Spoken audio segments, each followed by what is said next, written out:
நீ இங்க உட்காந்துக்கிட்டு நாங்க கொத்தடிமை தான்டா, நாங்க 200 ரூபாய் ஊப்பி தான்டா. என்ன பாக்குற? துப்புறானேனா உன் மூஞ்சில வேற யாரும் துப்ப விடாது பாரு. அதான் நான் துப்புறேன். இதான்டா திமுக. திமுகவை எந்த கொம்பனாலும் அழிக்க முடியாது. நீ இப்படியே பேசிட்டு இருக்க வேண்டியதான். மீண்டும் மீண்டும் சொல்வோம், நாங்கள் கொத்தடிமைகள் தான். இது கொத்தடிமை கூட்டம் தான். நீ எல்லாம் பிறந்ததே ஒரு சாபக்கேடு.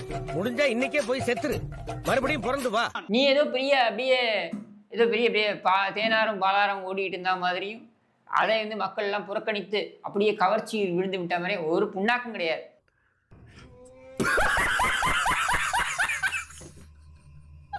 அசிங்கமா கெட்ட வார்த்தையில சொன்னா ஒரு கருணாநிதியும் கிடையாது.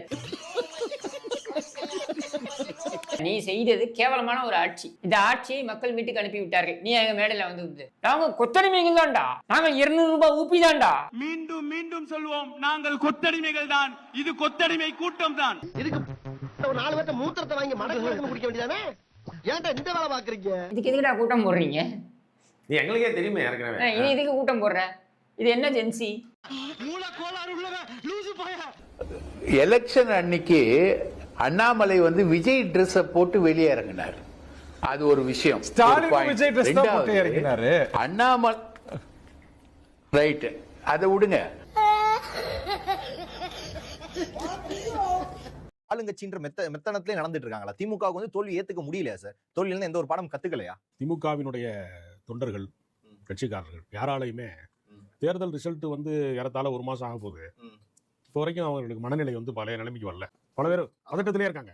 2026 தேர்தல் யாரும் எதிர்பார்க்கல. உழைச்சோம், ஊர் ஊரா போய் உழைச்சோம். தலைவர் காலடி படாத மாவட்டம் இல்ல. இன்னும் கொஞ்சம் பேர் குளத்தூர்ல வந்து ஸ்டாலினே தோத்து போயிட்டாராங்க அப்படிங்கிற துக்கத்துல இருந்து இன்னும் கொஞ்சம் பேர் வெளியில வர. மே 4 ரிசல்ட் வருது. காலையில நல்லா இருந்துச்சு, போக போக தலைவர் தொகுதியில குளத்தூர்ல தோத்துட்டாருன்னு வந்துச்சு. ஏத்துக்கவே முடியலதா, ஏத்துக்க முடியாத ஒரு விஷயம் தான். சாவு சாவும்ல செத்த பையல. நீ நலமா இருந்தா ஒளிஞ்ச எனக்கு பத்தி நீ சாவும்ல செத்த பையல. இந்தியன் யூனியன் முஸ்லீம் லீக்கினுடைய தலைவர் காதர் மொய்தீன் அவர்கள் அச்சுச்சோ அவரா பயங்கரமானவராச்சே. இவ்வளவு காலம் திராவிட முன்னேற்ற கழகத்தில் கையேந்தி பிழைத்தவர் தான். முஸ்லீம் லீக் என்பது அது சுதந்திரத்துக்கு முன்னாலேயே உருவாக்கப்பட்டது. முகமது அலி ஜின்னா கண்ட இயக்கம் அது. இப்போது பாகிஸ்தானை சார்ந்த கட்சி அது. அதை இந்த கட்சி இந்த இந்தியாவுக்குள்ள அது தடை செய்யப்பட வேண்டிய ஒரு இயக்கம்.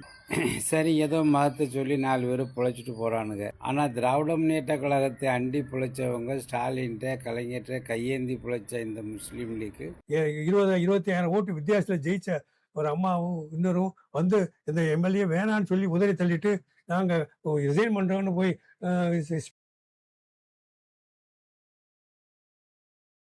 உங்க வீட்டு பிள்ளையா நினைச்சு எல்லாரும் என்னை மன்னிச்சிருக்கேன்.